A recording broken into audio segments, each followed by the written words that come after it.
Salut! Alors aujourd'hui je vais vous parler de littérature. Ouh.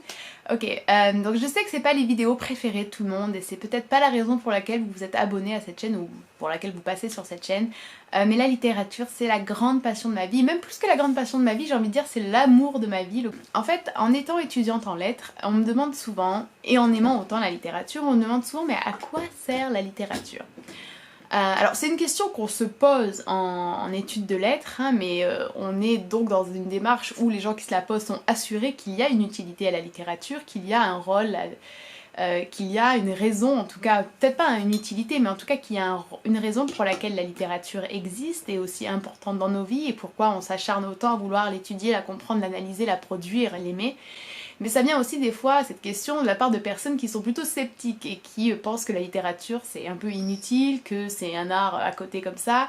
Et il y a des personnes qui n'aiment pas spécialement la littérature, qui n'aiment pas la fiction, qui n'aiment pas les classiques, qui n'aiment pas les livres, qui n'aiment pas l'objet livre. Mais je dois vous avouer que j'ai également à un moment donné dans ma vie douté. Lorsque j'étais en M1, je faisais deux M1 en même temps. Je faisais mon M1 de lettres modernes et je faisais mon M1 de FLE. Et lors de mon M1 de FLE, j'ai donc fait un stage dans un centre d'accueil pour mineurs étrangers isolés de la Croix-Rouge. Et au contact de ces jeunes que j'ai vraiment aimés, je me suis vraiment posé la question de savoir est-ce qu'en réalité je voulais travailler dans le FLE ou est-ce que je voulais travailler en littérature. La raison étant que j'ai soudain eu l'impression que la littérature était inutile, que la littérature c'était ce truc pour certains, pour une élite, enfermés dans leur petite bibliothèque ou dans leur amphithéâtre ou dans leur espèce d'intellect un peu exacerbé, où ils se déconnecteraient du monde et où étudier la littérature, enseigner la littérature en fait n'aurait aucune utilité, ne changerait rien dans la vie des gens. Heureusement, j'ai trouvé une solution, j'en suis revenue de cette période de doute. Et donc moi, la raison pour laquelle j'aime la littérature, c'est parce que la littérature est belle. Et la raison pour laquelle je voudrais enseigner la littérature, c'est pas vraiment parce que la littérature est belle, c'est parce que la littérature peut être utilisée, ou même peut exister déjà et être premièrement, et pas être utilisée pour, elle peut être une fin politique en soi. Et moi, c'est vraiment les deux raisons pour lesquelles j'aime la littérature et pour lesquelles je veux travailler dans la littérature, mais il y a également des tas d'autres raisons. La littérature, c'est premièrement une forme d'expression, aussi simple et aussi évident que ça puisse paraître, c'est une forme d'expression et c'est une forme également d'extériorisation, même pour les personnes qui n'écrivent pas. C'est-à-dire que ça ne concerne pas uniquement l'auteur. La catharsis au théâtre, par exemple, c'est ce procédé par lequel le spectateur, en voyant des passions se déchaîner sur scène, arriverait à extérioriser, à ressentir, à faire sortir certaines émotions qui ne seraient pas appropriées dans la vie de tous les jours. Et si on va plus loin, on peut s'imaginer que ça nous permet de ressentir des désirs, des envies, d'évoquer ou même d'assouvir d'une forme un peu détournée certains fantasmes. Il y a aussi tout simplement le côté éducatif de la littérature. La fiction éduque, la fiction informe. Alors pour ça on peut penser à des auteurs, qui sont peut-être pas mes auteurs préférés, mais on peut penser à Rabelais qui le fait d'une manière très particulière. On peut penser à Rousseau, on peut penser à Voltaire, on peut penser à peu près à tous les philosophes des Lumières, mais pas que. Donc cette forme de partage des connaissances, cette forme assez didactique de la littérature est une raison à vraiment, qu'il ne faut à mon sens vraiment pas négliger. Et donc lorsqu'on me dit en fait qu'on préfère lire des livres qui sont des livres d'information, qui sont des livres qui nous renseignent, j'ai toujours envie de dire ça peut se faire avec la fiction, ça peut se faire avec la littérature.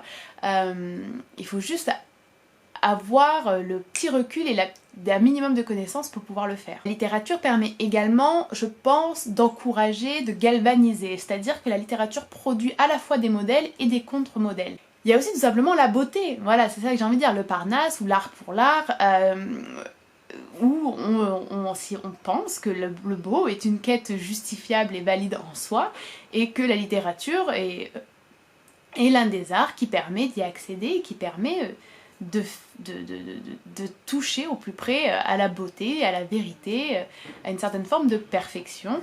Voilà, certaines personnes peuvent trouver ça inutile, moi je ne pense que c'est loin d'être inutile. Le beau est nécessaire. Quand on pense au beau, il ne faut pas non plus s'imaginer que la littérature ne présente qu'un seul beau. Le beau de Baudelaire n'est pas le beau de Breton, n'est pas le beau je sais pas moi, de Stendhal n'est pas le beau d'Aristote, par exemple. Voilà, de manière, pour prendre des exemples vraiment très divers et variés. On peut se demander si la littérature a réellement besoin en fait d'être utile, ou si elle peut être inutile, comme Gautier par exemple. Kant également a un peu touché à ce sujet-là, donc on peut aussi penser qu'en fait c'est une question qui ne doit pas se poser, ou en tout cas, même si elle n'est pas résolue positivement, ne doit pas empêcher d'apprécier la littérature. On peut philosopher en littérature, le romantisme allemand par exemple, je trouve que c'est vraiment l'exemple le plus parlant pour cette alliance de la philosophie et de la littérature. La littérature joue également un rôle prophétique et politique, ça se voit de tout temps, plus ou moins.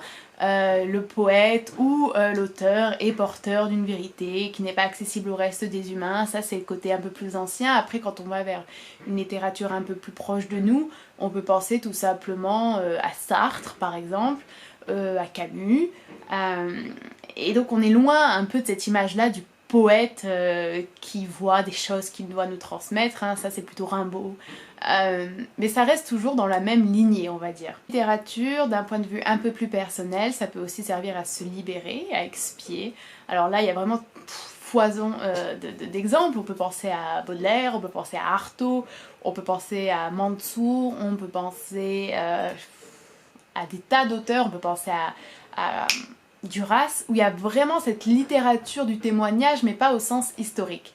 Je vais y venir, cette littérature de la confession, ça revient un peu sur le premier point, de l'extériorisation, mais c'est vraiment une littérature qui permet de presque faire une auto-analyse en fait. Hein. Et du coup, il y a aussi le témoignage historique qui permet de témoigner, qui permet aussi de se libérer de certaines horreurs, voilà, telles que les guerres, telles que les génocides, avec donc la littérature de témoignage ou la littérature engagée, qui est une forme de protestation, donc encore une fois une forme d'action politique et d'engagement politique. Là, il y a des tas d'auteurs et qui souvent ne veulent pas trop dire qu'ils sont des auteurs engagés. L'engagement n'est pas la seule composante et la seule caractéristique de leur écriture.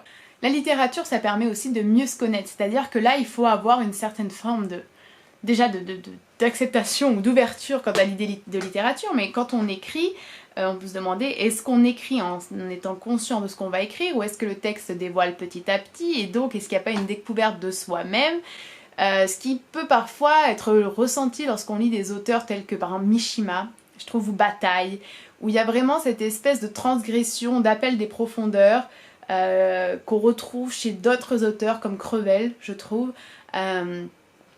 où là on se rend compte que c'est une forme d'introspection vraiment particulière, je trouve, l'écriture, et qui a double sens, c'est-à-dire que lorsque l'auteur écrit, ça lui permet d'avoir ce processus-là et ce phénomène-là qui s'enclenche, et qui se réverbère, qui se répercute après lors de la lecture. Et ça c'est quand même, je trouve, l'un des aspects extrêmement intéressants de la littérature, qui se retrouve dans la plupart des arts, mais je trouve que dans la littérature c'est particulièrement exacerbé. Après, si on s'intéresse à la littérature dans une démarche un peu plus ontologique, il y a vraiment toute cette production de discours en fait. On crée des sens, on crée des valeurs, on crée des moyens de s'exprimer, on crée des symboles nouveaux, ça permet de rompre certaines fois avec des formes plus traditionnelles qui ne sont pas juste isolées en fait. La littérature, c'est pas un truc isolé du reste du monde. Ces formes traditionnelles d'écriture ou de production artistique sont le reflet également d'une société.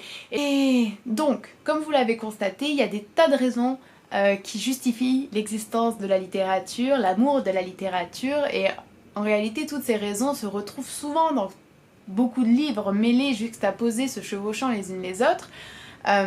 Après, il suffit aussi de voir ce qui vous touche le plus. Pour moi, il est clair que la beauté et la forme politique de la littérature me touchent énormément, et c'est ce vers quoi je tends le plus souvent, mais c'est pas forcé que ce soit les raisons qui vont vous pousser à lire, qui vont vous pousser à aimer la littérature. Et puis ça peut aussi évoluer avec le temps, et puis ça peut aussi évoluer avec certains auteurs. Certains auteurs nous touchent pour une raison et d'autres nous touchent pour une autre raison.